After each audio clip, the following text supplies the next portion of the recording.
الله تبارك وتعالى فذكر فإن الذكرى تنفع المؤمنين.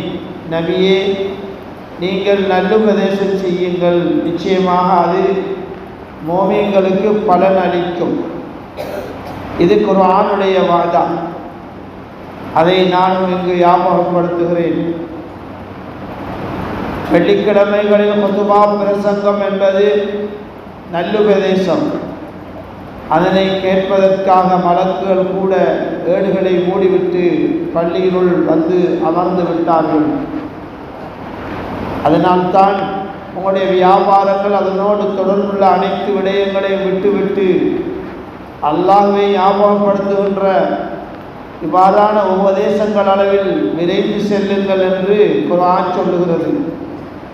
அந்த வகையிலே நாங்கள் இந்த குதுபாக்களை கேட்கின்ற போதும், நல்ல உள்ளங்கள் வைத்து கேட்கின்ற போது, இஹ்லாஸாக இதய சுத்தியோடு கேட்கின்ற போது அதனை அல்லாஹ் இந்த வாழ்வில் பிரயோஜனப்படுத்த அமல் செய்ய தௌஃபீக் செய்வார்.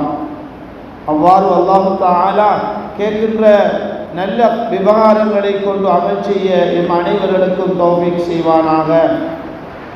கண்ணியமான அல்லாஹ்வின் நல்லடியார்களே, அருமை சகோதரர்களே, வெயிலினுடைய சூடு கடுமையானது.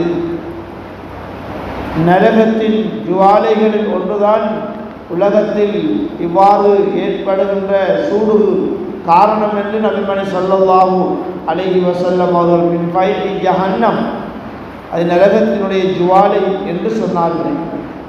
எனவே உலகத்தில் வாழுகின்ற போது கடும் சூடு, கடும் மழை எல்லாவற்றுக்கும் ஈடுபடுத்து வாழக்கூடிய மோமின்களாக அல்லாஹ்வால் தரப்படுகின்ற விடயங்களை தாராளமாக ஏற்றுக்கொள்ளக்கூடிய தன்மை உள்ளவர்களாக நாம் வாழ பழகிக்கொள்ள வேண்டும். அல்லாஹ்விடத்திலே இருகரம் ஏந்தி உதவிகளை தேடிக்கொள்ள வேண்டும். இன்று மே மாதம் 1ஆம் தேதி தொழிலாளர் தினம். உலகத்திலே தொழிலாளர் வர்க்கம் மிகவும் போற்றப்படக்கூடியதாக இஸ்லாமிய பார்வையில் நாம் பார்க்கலாம். ஒவ்வொரு நாளும் உலகத்திலே அடையாளப்படுத்தப்பட்டு, அது சிறுவர் தினம், பெண்கள் தினம், முதியோர் தினம், பெற்றோர் தினம், அதே போன்று தொழிலாளர் தினம். அந்த தொழிலாளர்களுக்கு விடுதலை கிடைக்க வேண்டும், சுதந்திரமாக அவர்கள் உண்டு புசித்து குடும்பத்தோடு வாழ வேண்டும், நிம்மதியாக இருக்க வேண்டும். அப்போதுதான் தனவந்தர்கள் செல்வத்தை அதிகரிக்க செய்யலாம் என்கின்ற சிந்தனைகளின் அடிப்படையில் அந்த விழுமியங்களை ஏற்படுத்தி அந்த விழிப்பூட்டலை கொடுப்பதற்காகத்தான் ஐக்கிய நாடுகள் சபை அல்லது உலகத்தினுடைய வரலாற்றில் நாட்கள் கொண்டாடப்படுவதை நாங்கள் பார்க்கின்றோம், நினைவுபடுத்தப்படுவதை. இஸ்லாமிய பார்வையில் தொழிலாளர்கள் எந்த அமைப்பில் பார்க்கப்படுகிறார்கள் என்பதை நாங்கள் ஹதீஸ்களினூடாக பார்க்கிறோம். நபிமணி ஸல்லல்லாஹு அலைஹி வஸல்லம் அவர்கள் சொன்ன ஹதீஸை தான் நான் இங்கு ஞாபகப்படுத்தினேன். ஒரு சகோதரர் ஒரு உணவை சாப்பிடுவது இல்லை, சிறந்த உணவை அவர் சாப்பிடுகிறார் என்றால் மின் அமலி யதிஹி, அவருடைய கரங்களினால் சேவை செய்து வேலை செய்து உண்ணுகின்ற அந்த கஷ்டப்பட்டு உண்ணுகின்ற உணவை விட சிறந்த ஒரு உணவு இருக்க முடியாது என்று நபிமணி ஸல்லல்லாஹு அலைஹி வஸல்லம் அவர்கள் தொழிலாளர் வர்க்கத்தை சிலாய்த்து பேசி வைக்கிறார்கள். நமது கரங்களினால் நாம் சிரமப்பட்டு கஷ்டப்பட்டு தொழில் செய்து இலாபம் அடைந்து நாமும் வாழ்ந்து தமது பிள்ளைகளையும் வாழ வைப்பதற்காக சிரமப்படுகின்றோம், உலகத்திலே கஷ்டப்படுகின்றோம். எனவே அது சிறந்த உணவு. தொழிலாளர்கள் தொழில் புரிந்துவிட்டு உண்ணுகின்ற உணவு மிகவும் சிறப்பான ஒரு காரியம் உணவு என்பதை நபிமணி ஸல்லல்லாஹு அலைஹி வஸல்லம் அவர்கள் சொல்லி காட்டினார்கள். யாசகம் கேட்டு வந்தவர்களுக்கு சொன்ன பதிலாக இது அமைந்திருக்கிறது. யாரிடத்திலும் கெஞ்சி கேட்டு தேவைகளை சொல்லி முன்னிறுத்தி பஞ்சம் பசியை விட்டும் நாம் தீர்த்து கொள்வது உசிதமான ஒரு விடயம் அல்ல. இஸ்லாம் அதற்கு ஆர்வமூட்ட தரவில்லை. எங்களுக்கு இயலாமை, நோய், கஷ்டம், பிரச்சனை என்றால் அப்படிப்பட்டவர்களுக்கு உதவி செய்யலாம். இயலுமானவர்கள் மாஷா அல்லாஹ் தொழிற்செய்துதான் சாப்பிட வேண்டும் என்கின்ற ஒரு கட்டளையை நபிமணி ஸல்லல்லாஹு அலைஹி வஸல்லம் அவர்கள் சொல்லி இந்த ஆர்வப்படுத்தியிருக்கிறதை நாங்கள் காண்கின்றோம். இஹ்வானுக்கும் ஹவலக்கும் ஜஅலஹும் அல்லாஹு தஹத ஐதீக்கும், உங்களிடத்தில் தொழில் புரிகின்ற சகோதரர்கள் உங்களிடத்தில் அடிமையானவர்கள் அல்ல, அவர்கள் சுதந்திரமானவர்கள். அவர்களுக்கு நீங்கள் சாப்பிடுவதில் கொடுத்து புசிக்க வையுங்கள். நீங்கள் உடுக்கின்ற உணவு போன்று உடைகள் போன்று அவர்களுக்கும் கொடுத்துதவி செய்யுங்கள். அவர்களை நீங்கள் சகோதரர்களாக பாருங்கள். உங்களுடைய கரங்களின் கீழ் அவர்களை அல்லாஹ் வாழ வைத்திருக்கின்றான் என்ற ஒரு பிரகடனத்தை நபிமணி ஸல்லல்லாஹு அலைஹி வஸல்லம் அவர்கள் சொல்லி காட்டுகிறார்கள். தொழிலாளர் தினமென்று அறிமுகப்படுத்தப்படுவதற்கு முன்னால் 1447 வருடங்களுக்கு முன் நபிமணி ஸல்லல்லாஹு அலைஹி வஸல்லம் அவர்கள் தொழிலாளர் வர்க்கத்தை சிலாகித்து பேசியிருக்கிறார்கள் என்றால் இஸ்லாம் எவ்வளவு முன்னுரிமை கொடுத்திருக்கிறது. ஒரு தனவந்தர் அவர் எந்த உணவை சாப்பிடுகிறாரோ அதனைத்தான் தொழில் செய்பவர்கள் சாப்பிடட்டும். அவர் எவ்வளவு ஹைமையா ஆடைகள் அணிகின்றாரோ அந்த ஆடைகளை இவருக்கும் கொடுக்க வேண்டும் என்ற கட்டளையை இஸ்லாம் பிறப்பிக்கின்றது என்று சொன்னால் தொழிலாளர் வர்க்கத்தை மேம்படுத்துகின்றது. அவர்கள் உழைக்கின்ற போதுதான் ஏனைய மக்களுக்கு உணவாக அது மாறுகிறது. வயலில் வேலை செய்பவர்கள், கடைகளில் வேலை செய்பவர்கள், இவர்களுக்கு ஊடாக செல்வந்தர்கள், பல குடும்பங்கள் வாழ்வதற்கு வாய்ப்பிருக்கின்றன. சிப்பந்திகள், தொழிலாளர்கள் இல்லை என்றால் அவருடைய தொழிலை நேர்த்தியாக செய்து கொள்ள முடியாத ஒரு நிலை ஏற்பட்டுவிடும். எனவே உலகத்திலே அல்லாஹ் எல்லோரையும் செல்வந்தர்களாக படைக்கவில்லை. உலக நிர்வாகம் நடைபெற மாட்டாது. எல்லோரும் ஏழைகளாக இருந்தாலும் உலக நிர்வாகம் நடைபெற மாட்டாது. அதனால தான் அல்லாஹ் குர்ஆனிலே சொல்லுகின்றான், நஹ்னு கஸம்னா பைனஹும் மஈஷத்தஹும் ஃபில் ஹயாத்தித் துன்யா, நாங்கள் இவ்வுலக வாழ்விலே அவர்களுடைய வாழ்வாதாரத்தை, அவர்களுக்கு கிடைக்கின்ற வருவாய்களை பிரித்து பங்கிட்டு வைத்திருக்கிறோம். அல்லாஹ் தீர்மானித்து விட்டான். எங்களை படைப்பதற்கு 50,000 வருடங்களுக்கு முன்னால் எங்களுடைய ரிஸ்கை எவ்வளவு நீ சாப்பிட வேண்டும், இந்த உலகத்திலே வாழ வேண்டும் என்பதை நிர்ணயித்து விட்டான். எனவே நாம் அதறி பதறி நாளைக்கு நாளைக்கு நாளைக்கு என்று ஆவேசப்பட்டு ஓடித் திரிகின்றோம், சேர்க்கின்றோம். இந்த எண்ணப்பாடு வர வேண்டும். இந்த எண்ணப்பாடு எனக்கு அளந்தது நிச்சயமாக கிடைக்கும். ஒருவர் வஃபாத்தாகிவிட்டால் என்ன சொல்லுகிறார்கள்? ரிஸ்க் முடிந்து விட்டென்று சொல்லுகிறார்கள். அது உண்மையான கருத்து. அவருக்கு 25 கிலோ அரிசி பேக், ஒரு 40 பேக்கு சாப்பிடக்கூடியவராக இருந்தால் 41வது அந்த கூடையில் அரிசி எடுக்க முடியாது, மௌத்தாகிவிட்டார். அவருடைய உணவு இங்கு முடிவடைந்து விட்டது. அதைத்தான் ரிஸ்க் முடிந்து விட்டது என்று சொல்வார்கள். ரிஸ்க்கு உணவு, உடை, இருப்பிடம் எல்லாவற்றுக்கும் சேர்த்து சொல்லக்கூடிய ஒரு பொதுவான சொல்லாகவும் இஸ்லாத்திலே ரிஸ்க் என்ற சொல்லு பார்க்கப்படுவதை காணுகின்றோம். எனவே கண்ணியமான சகோதரர்களே, அல்லாஹ்வின் நல்லடியார்களே, அல்லாஹ் பங்கீடு செய்து விட்டான். அல்லாஹ்வுடைய பங்கீட்டை நாம் பொருந்திக் கொள்ள வேண்டும். அதற்குத்தான் ரிலா என்று சொல்வது. ஈமான் 70 கிளை சொச்சமுடையது. அந்த 70 கிளை சொச்சத்தில் இந்த ரிலாவும் ஒரு பிரதானமான ஒன்று. அது ஈமானுக்கு இருக்கிறதற்கு அடையாளம். நல்லுபதேசம் வாழ்க்கையில் பிரயோசனம் அளிக்கின்றது என்று சொன்னால் அது ஈமானுடைய அடையாளம். கேட்கின்ற சக்தியை அல்லாஹ் தருகின்றான், கிரைக்கின்ற தன்மையை அல்லாஹ் தருகின்றான், எடுத்து நடக்க வேண்டும் என்ற எண்ணப்பாட்டை அல்லாஹ் தருகின்றான் என்றால் அது ஈமானுடைய அடையாளங்களில் ஒன்று. அதே ஒன்றுதான் அல்லாஹ் எதை தந்தாலும் அதை புரிந்து கொள்கின்ற மனோபாவம், மனோபக்குவம் எங்களிடத்திலே வர வேண்டும். அதை நாங்கள் ஏற்றுக்கொள்ள வேண்டும். பரமனா பாவம் போக்கமால் சிலர்களை விட சிலர்களை நாங்கள் உயர்த்தி வைத்திருக்கிறோம். அதனால் மற்றவர்கள் தாழ்ந்தவர்கள் என்று அல்ல. இன்ன அக்கிரமக்கும் இந்தல்லாஹி அத்காக்கும், தாழ்ந்தவர்கள் உணவிலே, உடையிலே, பொருளாதாரத்திலே குறைவாக இருந்தாலும் அல்லாஹ்விடத்திலே அந்தஸ்துக்குரியவர், அவனை ரொம்பவும் பயப்பட்டு நடக்கக்கூடியவர். மேலான சகோதரர்களே, அல்லாஹ்வின் நல்லடியார்களே, ஒரு நன்றி உள்ள செல்வந்தனை விட நன்றியோடு அவர் கிடைத்த செல்வத்தை செலவு செய்கிறார், அல்லாஹ்வின் பாதையில் விரிவாக கொடுக்கிறார், நல்ல உள்ளத்தோடு நடந்து கொள்கிறார், அவரை விட பொறுமையோடு ஏற்றுக்கொண்டு வாழுகின்ற சீதேவித்தனமான ஏழை முஸ்லிம் அந்த நன்றியுள்ள செல்வந்தனை விட சிறந்தவனாக பார்க்கப்படுகிறான் என்கின்ற ஒரு விடயத்தை நாங்கள் காணுகின்றோம்.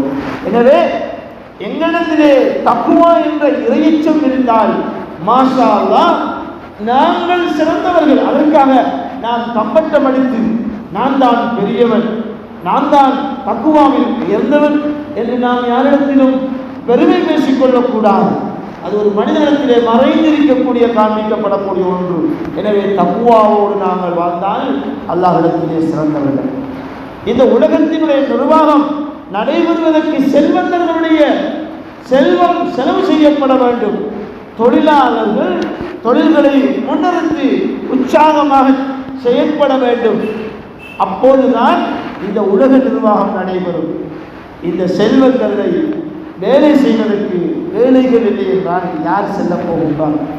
எல்லோரும் செல்வந்தர்கள் என்றால் வீதியை, குப்பைகளை, குளங்களை அகற்றுவதற்கு யார் முன்வரப் போகின்றார்? இவ்வாறு நாம் உலக நிர்வாகத்தை உற்று நோக்கும் பாக்கினால் எல்லா தரப்பினர்களும் உலகத்திலே வாழ வேண்டியிருக்கிறது. அந்த நிர்வாகத்தை தான் அல்லாஹ் செய்திருக்கிறார். எனவே ஏற்றுத்தாழ்வாக படைத்து விட்டான், ஏழையாக என்ன அல்லாஹ் படைத்து விட்டான், என்னை அல்லாஹ் மறந்து விட்டான், என்னை அல்லாஹ் புறந்தள்ளி விட்டான் என்று நாம் சொல்லிவிடுவது அழகல்ல, ஈமானும் அல்ல, இஸ்லாமும் அல்ல. எனவேதான் நான் சொன்னது குத்துபாவிலே எல்லா நிலைகளிலேயும் அல்லாஹ்வை பொருந்திக் கொள்ள வேண்டும். அல்லாஹ் தருவதை மன நிறைவோடு நாம் ஏற்றுக்கொள்ள வேண்டும். அந்த ஏற்றுக்கொள்வதற்குத்தான் உண்மை மீறி என்னை அல்லாஹ் கைவிட்டு விட்டான். நாம் எவ்வளவு தொழுதும் எவ்வளவு சஞ்சரித்து துவா கேட்டும் எனக்கு கிடைப்பதாக காணவில்லை என்று நாம் மனம் வந்து விடுகிறோம். அது அழகல்ல என்பதையும் இந்த இடத்திலேயே ஆவணப்படுத்திக் கொள்கின்றோம். சங்கையான மாதங்களில் ஒன்றாகிய துல்காதா மாதத்தில் நாம் இருக்கின்றோம். இரண்டாவது வார ஹுத்பாய் அஷ்ஹுருல் ஹுரும் சங்கையான மாதங்களில் ஒன்றாக இந்த துல்காதா மாதம் காணப்படுகிறது. இந்த மாதத்திலே கண்மணி நபியுல்லாஹி ஸல்லல்லாஹு அலைஹி வஸல்லம் அவர்கள் 4 உம்ராக்களை நிறைவேற்றினார்கள். மாத்திரமல்லாது அல் ஹஜ்ஜு அஷ்ஹுரும் மௌலூமாத், ஹஜ்ஜி செய்வதற்கென்று குறிப்பிட்ட 3 மாதங்கள் நியத்து வைத்து மக்காவை நோக்கி செல்லலாம். ஒன்று ரமலான் முடிந்த கட்டத்தில் வருகின்ற ஷவ்வால் மாதம், அடுத்தது இந்த மாதம் துல்காதா. மக்கள் சாரி சாரியாக மக்காவை நோக்கி ஹஜ்ஜிக்காக சென்று கொண்டிருக்கின்றார்கள். அல்லாஹ்வுடைய இறுதி கடமையை சரிவர நிறைவேற்றுவதற்காக. அது பொருளாலும் உடலாலும் உள்ளத்தாலும் தியாகம் செய்கின்ற ஒன்று. தொழுகின்ற விடயம் நாம் உள்ளத்தாலும் உடலாலும் நாங்கள் என்ன செய்கின்றோம்? தியாகம் செய்கின்றோம். நேரம் எடுத்து வந்திருக்கிறோம். அல்லாஹுக்காக வேண்டி உள்ளத்தை பக்குவப்படுத்தி ஷைத்தானோடு போராடி வென்று அல்லாஹுக்காக வேண்டி அந்த தொழுகையை தொழுகிறோம். அதே போன்று ஹஜ்ஜுடைய விடயத்தில் இன்னும் ஒரு படி கூடி அவர் பொருளாதாரத்திலே போராடி அல்லாஹ்வுடைய கடமையை நிறைவேற்ற வேண்டும் என்று 5-10 லட்சம் ரூபாவுக்குள் செய்ய வேண்டிய ஹஜ்ஜை 23 லட்சங்களுக்கு மேல் காசென்றும் பார்க்காமல் இது அல்லாஹுக்காக உழைத்த பணம், அல்லாஹுக்காக செலவு செய்யப்பட வேண்டும் என்று உள்ளத்தை நம்ம பக்குவப்படுத்திக் கொண்டு அந்த பணத்தை எடுத்துக்கொண்டு அல்லாஹுக்காக பல்லாயிரக்கணக்கான மைல் தாண்டி 10,000 அடிகள் உயிரத்தில் பறந்து அது எந்த வகையில் தரையாகவும் ஆகாயமாகவும் கடல் மார்க்கமாகவும் சென்று மக்கள் அந்த ஹஜ்ஜை நிறைவேற்றுகிறார்கள். فأذن في الناس بالحج يأتوك رجالا وعلى كل ضامر يأتين من كل فج عميق. அல்லாஹ் தஆலா கூறுகிறார், நபி இப்ராஹிம் அலைஹிஸ்ஸலாத்து வஸ்ஸலாம் அவர்கள் சொன்னான், فأذن في الناس بالحج, மக்களுக்கு ஹஜ்ஜை கொண்டு நீங்கள் அழைப்பு விடுங்கள். எப்படி அல்லாஹ் அழைப்பு விடுவது? நீங்கள் அழைப்பை விடுங்கள். அந்த உள்ளங்களிலே, அந்த ரூஹுகளிலே அந்த செய்தியை, அந்த வசனத்தை ஊடற்க செய்வது என்னுடைய பொறுப்பு என்றான் அல்லாஹ். எனவே அந்த பாங்கொடு அந்த அனான் கேட்டவர்களுக்கு அல்லாஹ்வுடைய பைத்துல்லாவை தவாப் செய்ய, உம்ரா செய்ய, ஹஜ் செய்ய பாக்கியம் கிடைக்கும். இருந்த போதிலும் அல்லாஹ்விடத்தில் நாம் துஆ கேட்டுக் கொண்டே இருக்க வேண்டும். சிலர்கள் நினைக்கின்றார்கள் செல்வந்தர்கள் மாத்திரம்தான் ஹஜ் செய்ய வேண்டும். ஏழைகள் அல்ல. ஏழைகள் ஆசையோடு இருந்து, ஆர்வத்தோடு இருந்து, துஆக்களை கேட்டுக்கொண்டே இருந்து, பணங்களை சேர்த்து அல்லாஹ்வுக்காக வேண்டி இந்த பிரயாணத்தை மேற்கொள்கின்ற வரலாறுகளையும் நாங்கள் பார்க்கிறோம். எனவே பல ரீதியாக வருவார்கள், பல திக்குகளிலிருந்தும் மக்கள் வருவார்கள். எனவே இப்ராஹீமே நீங்கள் அழைப்பு விடுங்கள் என்று அல்லாஹ் தஆலா சொல்லியதற்கு இணங்க மக்கள் சாரியாக உலகத்தில் உள்ள 8 திக்குகளிலிருந்து அந்த புனித பைத்துல்லாவை நோக்கி சென்று கொண்டிருக்கிறார்கள். அப்படிப்பட்ட எண்ணம் வைத்து செல்கின்ற மாதங்களில் ஒன்றுதான் துல்கஅதா மாதம். எனவே கண்ணியமான சகோதரர்களே, அல்லாஹ்வின் அடியார்களே, ஹஜ்ஜை நாம் அந்த புனித இடத்துக்கு போய்த்தான் செய்ய வேண்டும். மக்காவிலே இருக்கின்ற காபத்துல்லா, நாம் இப்போது இருக்கின்றது காபாவை நோக்கி. எங்களுடைய நாட்டுடைய திசையில் ஒரு வகையாக அது கணிப்பீடு செய்யப்பட்டு, முறையாக கணிப்பீடு செய்யப்பட்டு இந்த பக்கம்தான் கிபிலா என்பதை நாம் அடையாளப்படுத்திக் கொள்கிறோம். அப்படிப்பட்ட பைத்துல்லாவை, பைத்துல் அதீக், பழமை வாய்ந்த வீடு. அல்லாஹ் உலக ஆரம்பத்திலேயே அந்த இடத்தை தெரிவு செய்து விட்டார். இன்ன அவ்வள பைத்தி முதுகலின் நாஸ் லல்லதி விபக்கத முபாரக்கன் வஹுதல் லில் ஆலமீன். அல்லாஹ் தஆலா மனிதர்கள் வணங்கி வழிபடுவதற்காக வேண்டி அமைத்த முதலாவது பூமியிலே ஆலயம்தான் அந்த கஅபத்துல்லா என்பதை குர்ஆன் சுட்டிக்காட்டுகிறது. அது வறட்சியான பூமியாக இருந்தது.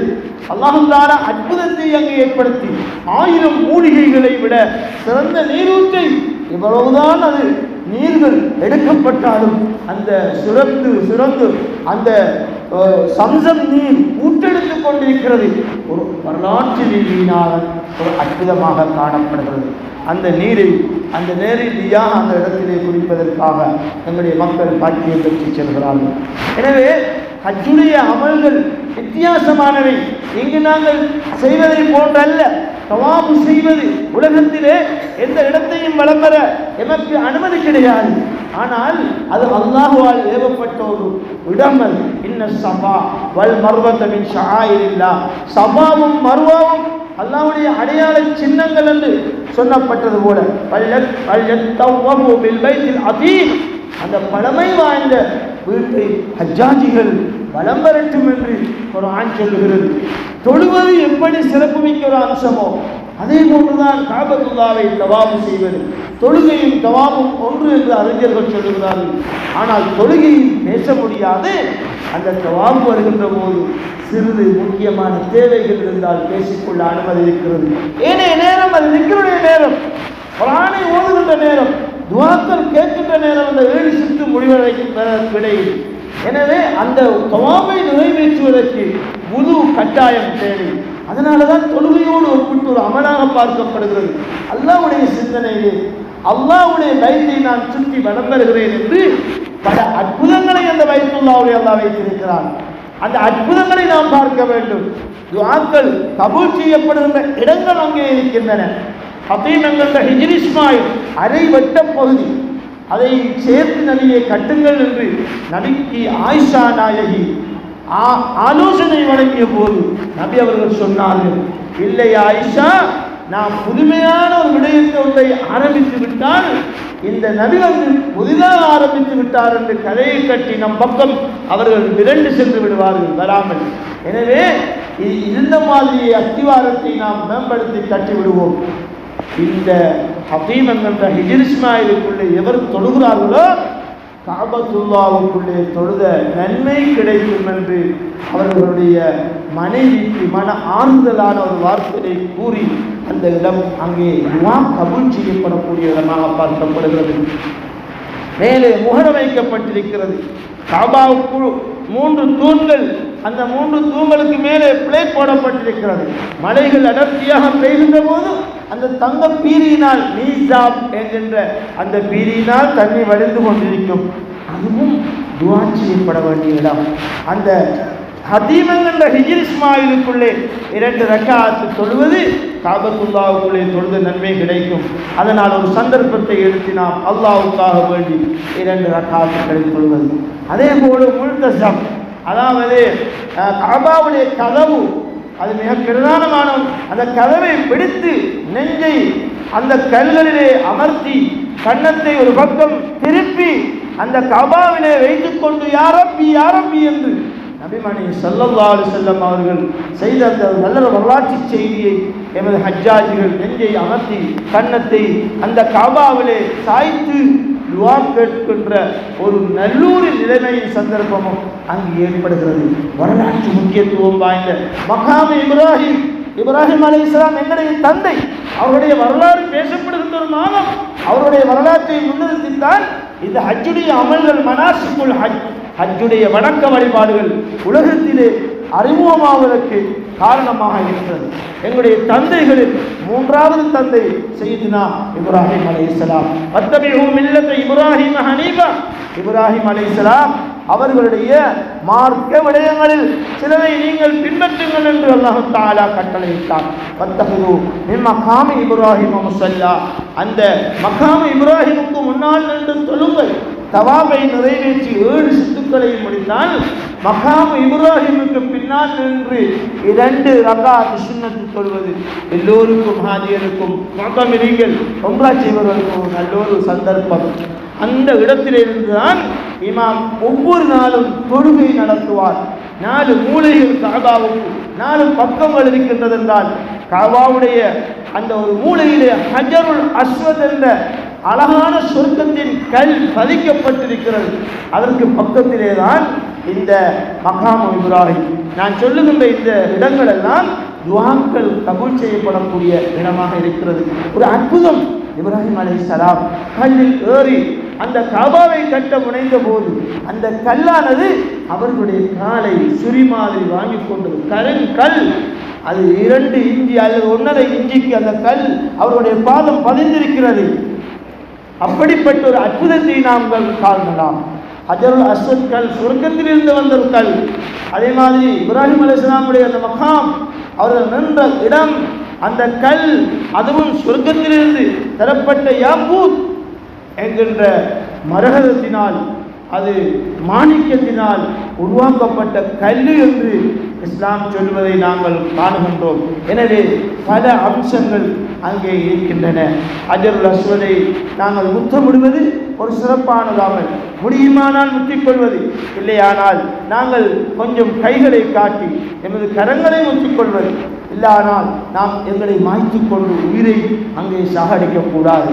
அது ஹராமான ஒரு விஷயமாக மாறிவிடும். மற்ற மக்களுக்கு நாம் தீங்கு செய்து கொண்டு அந்த கல்லை முத்தமிடுவது ஒரு பாவமான காரியமாக இருக்கும். சுன்னத்தான காரியத்தை நிறைவேற்ற போய் பிறருக்கு அநீதி செய்துவிட்டு அவர்களுக்கு நெருக்கடி கொடுத்து விட்டு நாம் வருவது ஹராமான செயலாக பார்க்கப்படுகிறது. எனவே அல்லாஹ்வின் நல்லடியார்களே, அருமை சகோதரர்களே, அடுத்ததாக அந்த காபாவிலே 100 ரஹ்மத்துக்களை அல்லாஹ் இறக்கிறார். அற்புதமான ஒரு இடம், உள்ளங்களை கொள்ளை கொள்ளக்கூடிய இடம். வஜ்அல் ஆஃபிதத்தஹும் மினன்னாஸ் தஹ்தி இலைஹி. எங்களுடைய வாப்பா ஆதம் அலைஹிஸ்ஸலாம் கேட்ட ஒரு பிரார்த்தனை. அல்லாஹ் மக்களுடைய உள்ளங்களை ஈர்த்தெடுக்கக்கூடியதாக இந்த இடத்தை ஆக்கிவிடு. அதே போன்று இந்த இடத்திலே பல வகைகளை கொடுத்து விடு. எவ்வளவு உலகத்திலிருந்து எப்படிப்பட்ட பல வகைகள் வருகின்றன. ஒரு முறை நாங்கள் மார்க்கெட்டுக்கு போயிருந்தோம். நம்முடைய மார்க்கெட்டுக்கு போனால் 3-4 கீரை வகை வரும். சுப்ஹானல்லாஹ், 75-80 வகையான கீரை வகைகள், மீன்கள் அப்படி, பல வகைகள் அப்படி. எங்களுடைய வாப்பா இப்ராஹிம் அலைஹிஸ்ஸலாம் கேட்ட பிரார்த்தனையினால் அந்த புனித இடம் பாதுகாக்கப்படுகிறது. உலகாயுத நோக்கங்களோடும் அரசியல் நோக்கங்களோடும் செயற்படுகின்ற அதாவது தலைவர்கள் அல்லது அரசியல்வாதிகள் அங்கு அது ஒரு புறம் இருக்கட்டும், அது அல்லாஹ் தஆலாவும் அவர்களும் பார்த்து கொள்ளட்டும். ஆனால் இடம் புனிதர் தான். அந்த இடம் எங்களுடைய உள்ளங்களிலே எப்போதும் விதிக்கப்பட வேண்டிய இடம் ஹஜ் உம்ராவை நிறைவேற்ற வேண்டும். அந்த இடத்துக்கு நாங்கள் போக வேண்டும் என்று ஆசைப்பட வேண்டும். அங்கு ஒரு தொழுகை இருக்கிறதால் 1,00,000 தொழுகை நன்மை கொடுக்க வேண்டும். அவ்வளவு பாக்கியத்தை அல்லாஹ் வைத்திருக்கிறார். எனவே அந்த நேரங்களை வீணடிக்காமல் அந்த இடத்தை பாதுகாத்துக் கொள்வது சிறப்பாகும். அடுத்ததாக மதீனத்தில் நபிமணி ஸல்லல்லாஹு அலைஹி வஸல்லம் அவர்கள் உறங்கி இருக்கின்ற அந்த ரௌலா ஷரீஃபை பார்த்து வந்து சலாம் சொல்லக்கூடிய பாக்கியம். அந்த மனோநிலையிலே எங்கள் முன் ரசூலுல்லாஹ் தூங்கிக் கொண்டிருக்கிறார்கள் என்ற மனநிலையிலே நாம் அந்த ஜியாரத்தை நிறைவேற்ற வேண்டும். நபிமார்களுடைய உடலை மண்கள் தின்ன மாட்டார். நபிமார்கள் எந்த இடத்தில் மரணித்தார்களோ அந்த இடத்தில் தான் அடக்கம் செய்யப்பட வேண்டும் என்கின்ற ஹதீஸ் அடிப்படையில் அவர்கள் நல்லடக்கம் செய்யப்பட்டிருக்கின்றார்கள். ஹரம் ஷரீஃப் 2 இல்லை 3 இருக்கின்றது. முதன்மையானது கஅபத்துல்லாஹ், இரண்டாவது நபி அலைஹிஸ்ஸலாம் அவர்களை உள்வாங்கியிருக்கின்ற மதீனத்துன் நபி, அந்த நபியுடைய பட்டினம், மூன்றாவது மஸ்ஜிதுல் அக்ஸா. இதுதான் 3 புனித இடங்கள் என்று உலகத்திலே இஸ்லாமியர்களால் அறிமுகப்படுத்தப்பட்டதாக பார்க்கிறோம். அடுத்ததாக எங்களை எதிர்நோக்கி வருகின்ற இந்த ஹஜ்ஜுடைய காலம் நம்ம அமல் செய்வதற்கு ஒரு உகந்ததாகவும் அல்லாஹ் ஆட்சி வைத்திருக்கிறார். துல்ஹஜ் ஆரம்ப குறையிலிருந்து 10 நாட்கள் சிறப்பு மிக்க நாட்கள். அதனை இப்போதிலிருந்து சொல்லுவது பிரயோசனமாக இருக்கும். ஃபஜ்ரி வலையாலின் அஷ்ர், வைகரையின் மீது சத்தியமாக, வலையாலின் அஷ்ர் 10 இரவுகள் மீது சத்தியமாக, அந்த 10 நாட்களும் இந்த துல்ஹஜ் மாதத்துடைய ஆரம்பம் முதல் இறுதி பெருநாள் நாள் வரை எல்லாம் நாங்கள் பெருநாளை பார்க்கிறோம். நோம்பு பெருநாள், காசு நிற்கலாம், காசு இல்லாமல் விடலாம், ஒரு சிறப்பான ஒரு பெருநாள். ஆனால் அந்த பெருநாளிலே நோம்பு பெருநாள் தொழுகை முடிந்தவுடன் தக்பீர் முடிவடைகிறது. ஆனால் இந்த ஹஜ் பெருநாள் இஸ்லாத்தின் பார்வை அல் ஹஜ், அதாவது ஈது அக்பர், பெரிய பெருநாளாக பார்க்கப்படுகிறது. 4 தினங்கள் 23 வக்துகள் தக்பீர் முழக்கத்தோடு அல்லாஹ்வுக்காக வேண்டி ஒட்டகம் அல்லது மாடு ஆடுகளை அறுத்து குர்பானி செய்கின்ற ஒரு நல்லூர் வழக்கத்தை இப்ராஹிம் அலைஹிஸ்ஸலாம் அவருடைய வரலாறு சொல்வதற்கு நேரம் இடம் கொடுக்காது. வெயில் கூடுதலாக இருக்கிறது, ஃபத்வாவை முடிக்க வேண்டி இருக்கிறது. அதனை ஹயாத்தாக்கத்தான் இந்த இடத்திலே நாம் நிறைவேற்றுகின்றோம். இடையிலே மரணித்தால் குடும்பத்தில் அவர்களுக்காக மாடண்டை அறுத்து கொடுக்கிறோம். கொடுங்கள், அது கரியாக மாறிவிடும். ஏழைகள் புசித்து துவா செய்வார்கள். ஆனால் துல்ஹஜ் மாதத்தில் கொடுக்கின்ற உலுஹியா, அந்த உலுஹியா பிராணியில் எத்தனை ரோமங்கள் இருக்கின்றனோ, இக்குள்ளி ஷாரத்துன் ஹசனா, ஒவ்வொரு ரோமத்துக்கும் நன்மை இருக்கிறது. அந்த பிராணியை அறுத்து இரத்தம் பூமியில் விழுவதற்கு முன்னால் இவருடைய பாவங்கள் மன்னிக்கப்படுகிறது.